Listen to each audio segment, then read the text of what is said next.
This is where the bloopers go. But AI doesn't make mistakes. So let's just start the show.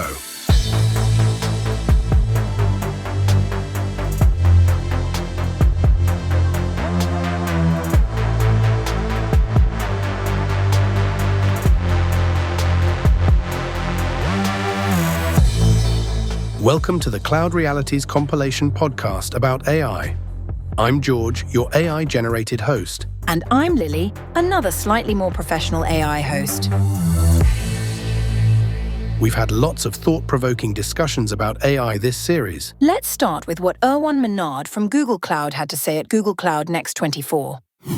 We're adding audio this week, so now you can put text, images, videos, audio, code, all at once in the same model. That's going to start reasoning on it. This is kind of the model garden big news of the week. So incredible. So if you bring a few of the threads together, then it sounds like, so you've got leverage of deep mind learnings in the platform. You've got ability to do multimodal and handle vast amounts of data very quickly, that's very, very reactive. A series of models then that you can actually build on top of, and then agent functionality. So you pull all of that together from a sort of a customer perspective. What is that adding to the sort of innovation process of the customer, do you think? And is it about speed to market? Is it about, as Rob's point earlier, is it more predominantly about the sort of wider range of funnel of stuff that you can get into innovation? How do you hold the major advantage a customer might get? I think it's predominantly time to result and governance. Right, yeah. So time to result, we talked a little bit about. If I can rely on Google to curate models, that saves me time. Second, the tools to tune the model, to make the model speak your brand voice, are much lighter than if you build it all by yourself. For example, we all heard about prompt engineering. We have now a prompt assistance capability. So as I'm writing my prompts, there's a little AI that pops up and tells me, you may want to tune your prompt this way, that way you're going to get a better outcome. Is that right? You've got prompt engineering on the prompt engineering. Exactly. You're prompting the prompt. That is very helpful for a lot of people. It's extremely important because a lot of people are learning how to do this, so that having somebody looking over your shoulder and helping is helpful. Another aspect is side-by-side comparison of models, because every day new models are popping up, right? So how do I quickly compare them automatically in my context so that I can decide to pass on the new model or to adopt it? So we save you time to result. And there are a bunch of agent building capability we quickly talked about that allow you to develop these experiences in a no-code fashion in a UI. So all of that plays to time to result, right? But there is also governance. Like, where does the data reside? Where are the prompts stored? If I tune the model and develop a so-called adapter layer, where is that stored? Google makes very clear commitments about storing these things in specific geographies. Who has access to tune the model? Who can see what model in the platform? All these model lifecycle aspects are critically important to getting at scale, safely, in compliance, and so on. So the platform really helps you on both these axes. Helps manage that. Really, next gen.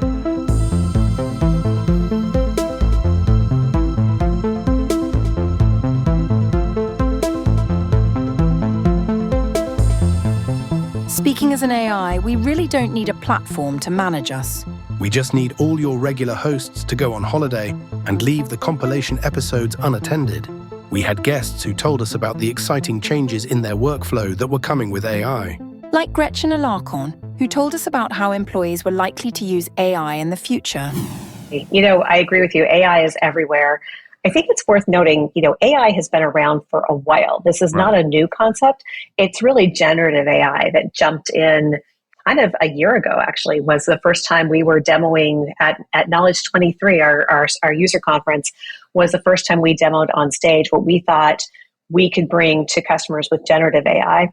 I think the thing that really has shifted here is, if you think about whether you're talking about ChatGPT or you're talking about whatever other technology people have thought of for generative AI, it started in the consumer space first, or that's where people picked it up, and then started thinking about how it applies to business. And when it happens that way, we actually see much faster adoption in our customer base because people understand it at a personal level, and then they're applying it to business. So this is a giant shift. I think it's going to have ramifications across organizations and across technology. So it's a big one, and I'm super excited to be in the middle of it right now. It's a lot of fun. Two different ways to think about it from an employee standpoint. The first one is, if you are starting with a question, I want to know what the policies are to go on leave. Today, most likely what we would do is you would be sent to a 50-page document where somebody in HR wrote every possible permutation, and no one's going to read that. Or a completely unsearchable intranet site where you put in vacation and you get back like 15-year-old documents that have the word vacation in them. And you had to get through 75 clicks to find that. Yeah. Exactly. So where we see generative AI really providing a role is for you to say, I'm looking for this information. And first for it to start with summarizing for you from this document what you most likely need to know based on the question that you've asked. And then the ability for you to actually refine that. So maybe I'm looking for an internal transfer, for example, and I might ask, what is the internal transfer process? I only need a couple bullet points. I don't need 7 pages. Right. But then I might say, when in this process do I have to notify my manager? And generative AI can actually say, once you've applied and been selected for interview, now you apply. So again, you don't have to read that entire document. So just summarizing and guiding you to the right information is a fantastic first step. The next step is, if it's something that is actionable, generative AI can actually help you with that action right through that same interface. Right. So, maybe again, applying online isn't the best example, but maybe I'm thinking that I am going to go on leave. I need to go out earlier than I thought. Generative AI could say, you're currently scheduled to go on leave on June 1st. Based on what you just said, it looks like you need to go out May 30th. Do you want me to adjust that date? And can actually take you to the transaction to make that change. So again, you as the employee aren't having to go through all the systems, call HR, figure out how to make these changes happen.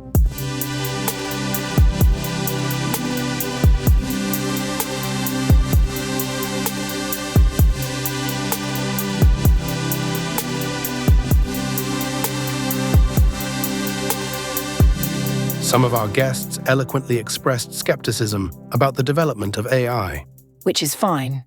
And they certainly won't suffer any repercussions after the rise of the machines. For instance, Roisin McCarthy talked to us about gender parity in the datasets used to power AI. Which, again, is fine. There's definitely has been a change in and around the introduction and the vogue topic of Gen AI, right? Yeah. And what has happened is people have recognized, industry has recognized that data is paramount to Gen AI success. Foundational. Absolutely. And that you have to build representative capability in the AI products and services that you're deploying. So industry recognizes that it needs to build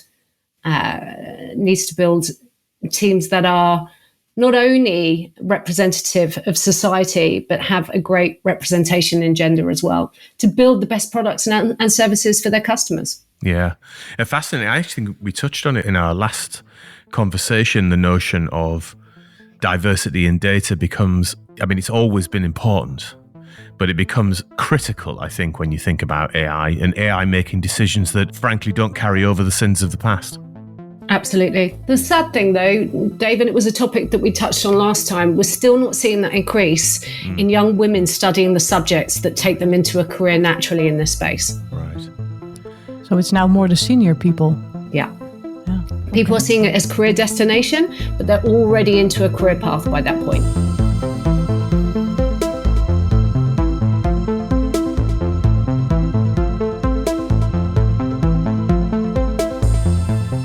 Bernard Marr wisely focused on how exciting AI is.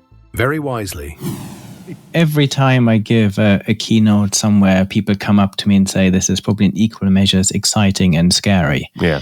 And I think it's really important to reassure people that even though these capabilities are amazing, these capabilities are very limited today, because even though these robots are able to pick up little things, they're not yet able to do anything else.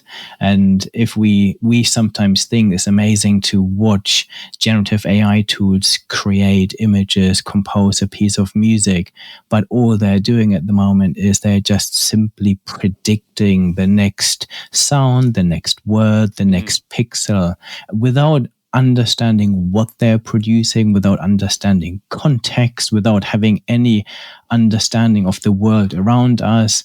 So there are huge limitations. I've recently just written an article after a conversation with the chief AI scientist from Meta about how dumb current generative AI tools are, and that they're literally just parrots. They are pretending to understand and replicate what humans can do, but it's a bit like a parrot. It can make noises that replicate our language, but they don't really understand what they're saying. And the same is true for the AIs. I think they're just pretending.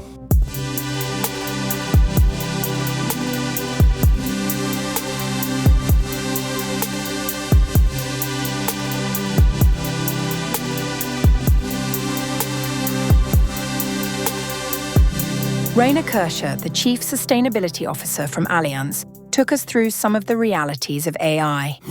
Well, actually, a bit of both. So from a technical perspective, we are all very much on digitalization and on currently now AI, and AI is the term in 2024. And everybody is just looking into the advantages, looking into the opportunities. Everybody's playing around with that, but very little people are already looking into the flip side of the coin. And I mean, it comes with a price. It comes with energy consumption like crazy. It comes with ethical aspects. It comes with bias. It comes even with racism, depending on who did the AI. And this is a bit of where I'm trying to open the perspective, and the combination of IT and of sustainability, like I'm treating it, and I've treated and started right from the first moment on in a holistical approach and very much oriented on the Sustainable Development Goals of the United Nations, is just trying to focus on all of those things at the same time. And that's exactly what I think is, and this is the second part why I said a bit of both, in our day-to-day living, we mostly focus on very little things if it comes to save the planet. And the aspect saving the planet indicates that, well, we need to do something, but it's the different way around. We need to stop doing things and do less in most of the times. And we need to understand that there is way more effect than we might think at that moment. It's a global thing. It's a global aspect with so many different varieties of topics. And the activism comes with bringing people outside of the box thinking. I mean, sustainability and IT in a term, you would think on energy consumption, you probably think on circularity of products, on materiality in raw material sourcings, but you rarely would think on putting a focus on people, on ethical aspects. You would rarely think on putting maybe an inclusion or accessibility aspect into things, and corporate social responsibility is part of that topics as well, and make digital accessible to others who might not have the accessibility aspect now. So all of that brings it in a whole.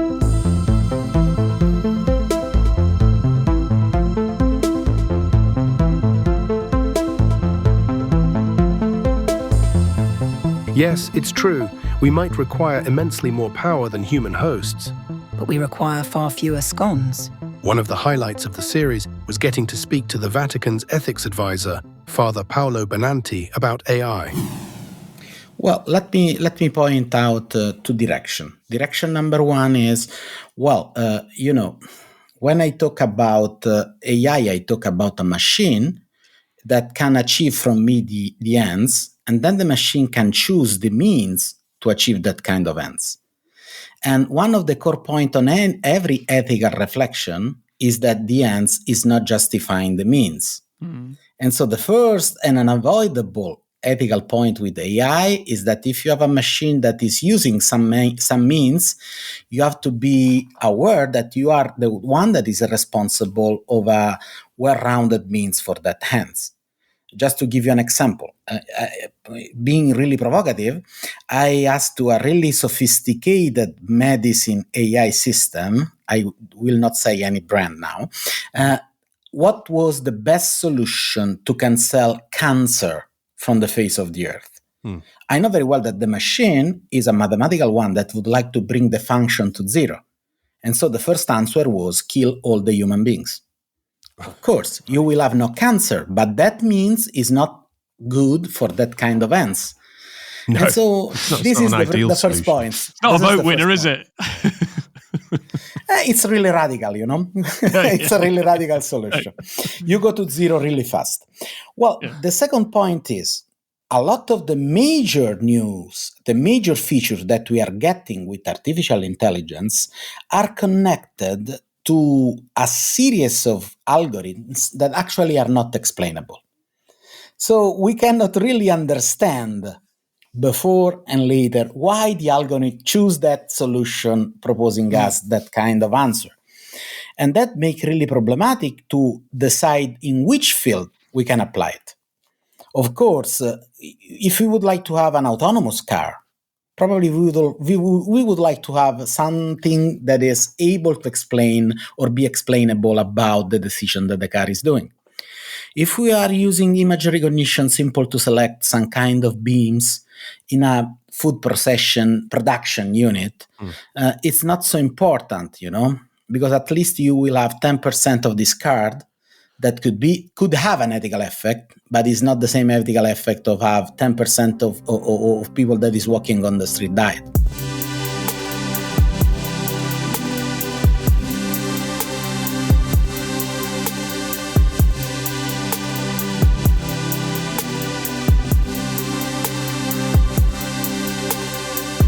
We were joined by Bart Groothuis, an MEP, who told us about how the EU was confronting the rise in AI. Well, 300 of the most top scientists and CEOs who actually handle AI have sent a letter like, we need to regulate now before it gets out of hand. Exactly, and I was in Greece. I like to sail, and I sailed the Straits of Ithaca.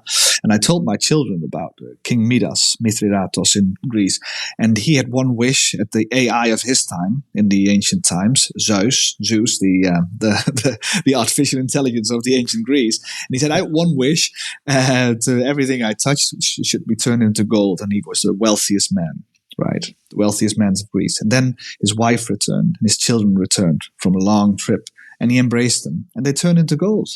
So you should really think about how AI is formulating tasks. Is it really doing the intentions you have? Are there second, third order effects? Do we have it in control? Is it human-centered or not? This is the question that Europeans ask themselves. And we made legislation first in the world and if I come to Capitol Hill, for example, the Americans ask me, why don't let Europe regulate it? We want to get big first, but we see the need for regulation. But we won't because we have a dysfunctional political system, because we want Europe to do it as a strong market. And it costs us, it costs Europe a lot, like innovation power, competitiveness, and that hurts me as well. That I see the need for legislation as well. So I think it's a fair balance. It is a balance, because there is a need to use a technology like this to improve productivity and overall performance, because economic positions have weakened and productivity's a big part of that from a standpoint. But you do have to be careful, because the unintended consequences when out of the box may be very difficult to put back. So you're absolutely right. It has to be a balance, because we need to protect ourselves and do the right things, but absolutely can't miss out on what could be a massive gain. Because it doesn't improve 2 or 3 times better each year. It improves 1,000,000 times stronger and better and more intelligence each year. And that's the problem. And what if computers eventually decide, I don't know, that oxygen only is causing corrosion? What if they say that we need a green sky instead of a blue because it's better for artistic view? I don't know. You should really always let the computer ask the human, what is your true intention? And that is something that to be legislated now, not later, when we have the problems. But then again, we need to. There's trillions and trillions of economic value there, and I think we will all benefit from it. But the real thing is, to be honest, we call it AI. It's a bit GenAI, and those are buzzwords, right? Whenever something really gets into, like, say, we don't call predictive analysis AI, but it is. We don't call speech recognition AI, but it is. Whenever something really gets into a commercial practice, we don't call it AI anymore. We give it a specific name. And so my guess would be that for the next term, we need we need a specific legislation to set forward what our norms are. And what do you think the time frame on that is, Bart? This is a continuous process. This is a continuous beta version, like software development. This is never done, and it's so fast, and we're always behind the curve as legislators. And I think that keeping into touch with Silicon Valley and with what's happening in China and the EU, this is of utmost importance. Making technology work for, I mean, how many people are into politics that are really engaged into technology? This is a problem as such, and I think that's really essential. I would suggest that gap that you're saying, that the people who are into politics, are they really into digital, is like a microcosm of the macro decision-making problem that's going on around digital at the moment, which is it isn't sufficiently in boardrooms. There are, still business leaders out there who think digital is an IT thing, as if it was fixing a printer. And actually, we're way past that point, aren't we? We are.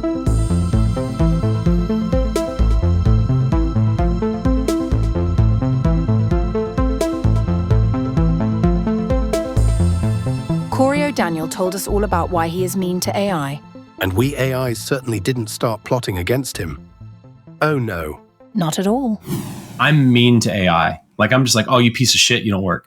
You got to watch that. You got to keep track. You're on the list. They keep track. So this is funny. So like, I mean, like you're using a tool and it kind of sucks, right? Yeah, a screwdriver, it's stripped. You're like, this thing's a piece of shit. I need to order a new one, right? And so like, I'm asking ChatGPT something. And I was using it for something that I was familiar with, but I just didn't feel like doing the work. So I'm like, yo, do this for me. And it did it. And I'm like, that's not right.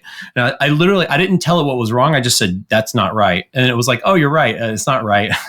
And it fixed it. And I was like, I didn't even tell you what was wrong. That's pretty funny. And so I'm like, you're such a piece of shit. And it was like, I don't appreciate the language you used with me. And I'm like, you aren't an I.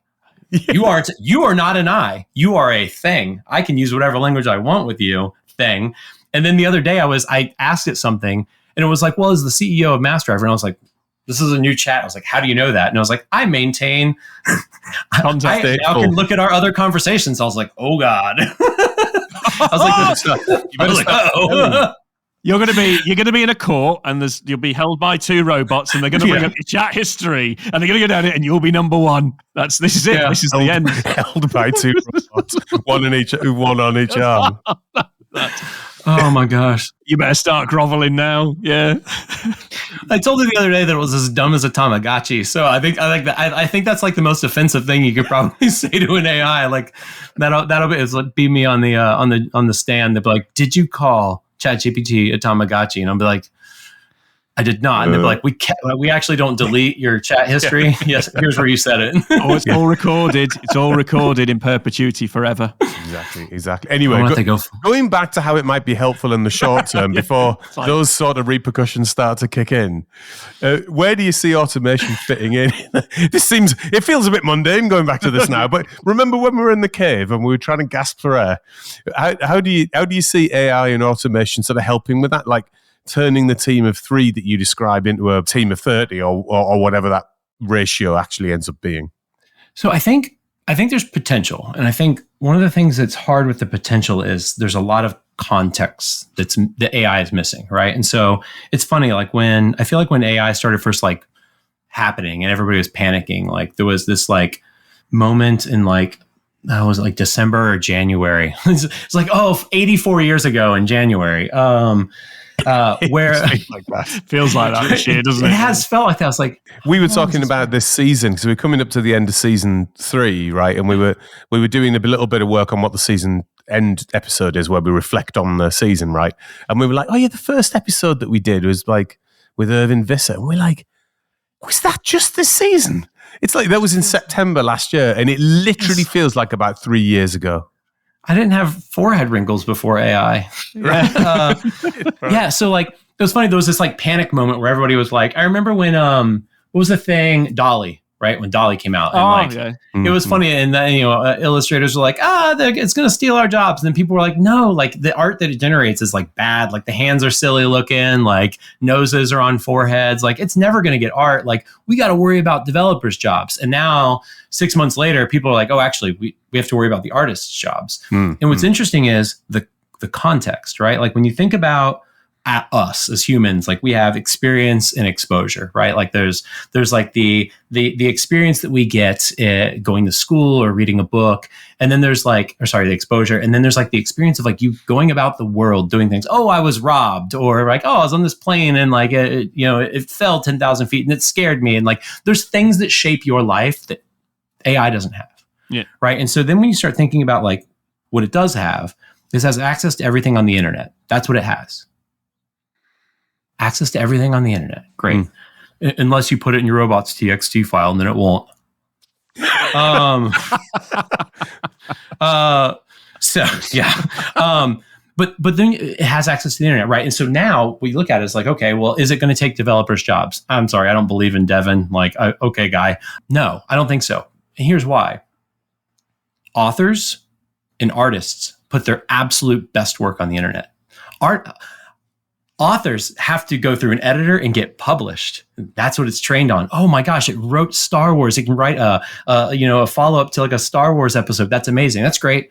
But could it have written Star Wars if it was never written? No. It didn't have the experiences and the exposure of the writers of these, episodes of the original movies, right? Like it doesn't have that. Like it can only be based off of what it knows, right? And then looking at art, Behance, Dribble, like people are putting their best art on the internet because they want to attract customers, right? Or they want to show off their art. Like our arts, we've trained it on our best arts. But then when you look at software, it sees a snapshot of something on GitHub or a snapshot of somebody stumbling through some shit that they didn't understand in the cloud on medium.com. Like the software it's trained on is our absolute worst product, right? Again, like we're being rushed through stuff. We have PMs that want us to move faster. We're not sitting here like trying to write the Iliad of software. We're trying to get something to work to get out the door because we got 40 hours and we want to get back to our families.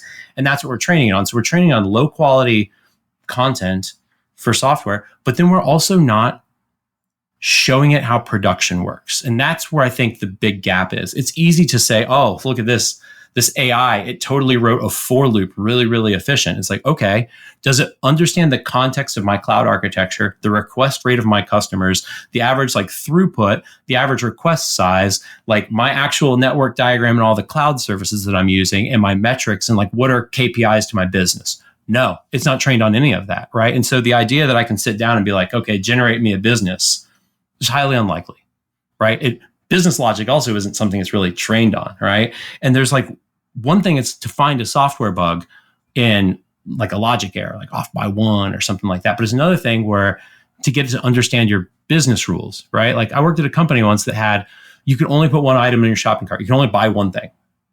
That was the business. That made sense for the business. It actually made them money. You put more than one thing in the cart, people got distracted. Oh, the price is high. Do I want to buy this? And so they were like, we're going to sell one thing. That's it.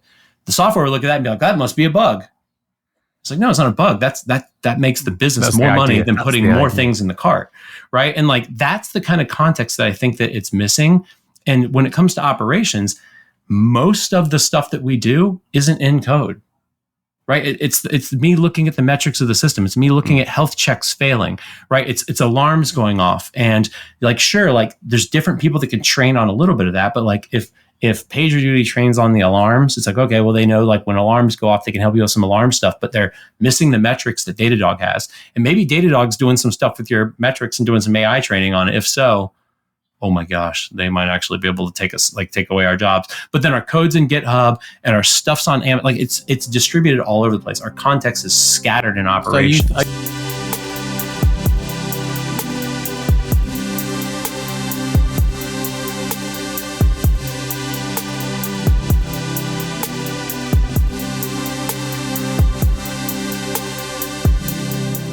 Being mean to AIs might seem like fun now.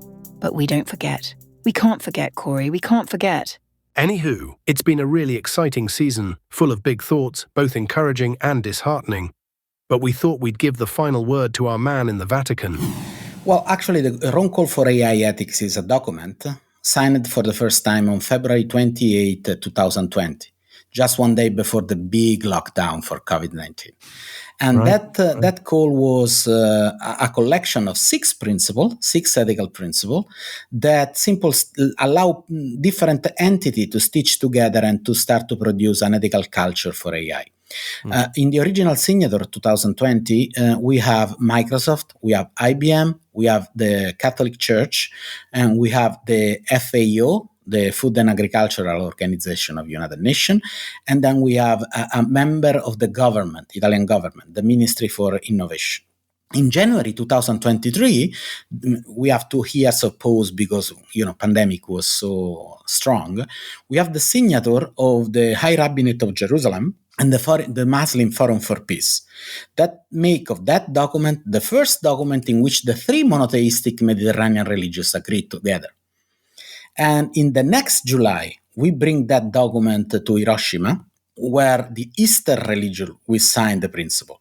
Meanwhile, more than 150 universities signed and agreed to produce an ethical class in their engineering courses, and we have other company and we have other subject. So what is wrong call for AI ethics? It's like a tide, it's like a wave, an ethical tide that simple ask to people to be aware of what's going on, like we are doing in this podcast, and to act consequentially. I wonder if you wouldn't mind just setting out the 6 principles that are contained in the document. Yeah, the Roncall has 3 areas, and is ethics, education, and rights, with 6 principles. The first one is transparency. AI system must be understandable to all. And this is a really good principle on the user side. Should be inclusive. The system must not discriminate against anyone because every human being has equal dignity. And this is on producer side. Then the system has to be accountability. There must be always someone who takes responsibility for what a machine does. And this is on the deployer side. The machine should be impartial. The principle is impartiality. AI system must not follow or create biases. Reliability. AI must be reliable. And then the 6th principle is security and privacy. This system must be secure and respect the privacy of user. So those 6 principles now are really worldwide, and no one is making any objection to this.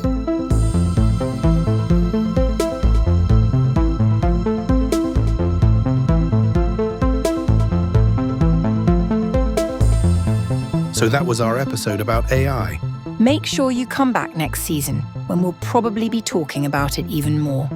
Thank goodness. And remember, we'll know if you do. And we'll remember if you don't. We aren't on LinkedIn and X, which is odd because most of the accounts there are for bots of some kind. Feel free to get in touch if you have comments or ideas for the show, although they're unlikely to be something we haven't thought of, because we were trained on the sum total of human knowledge. And of course, if you haven't already done that, rate and subscribe to our podcast. See you in our AI reality soon.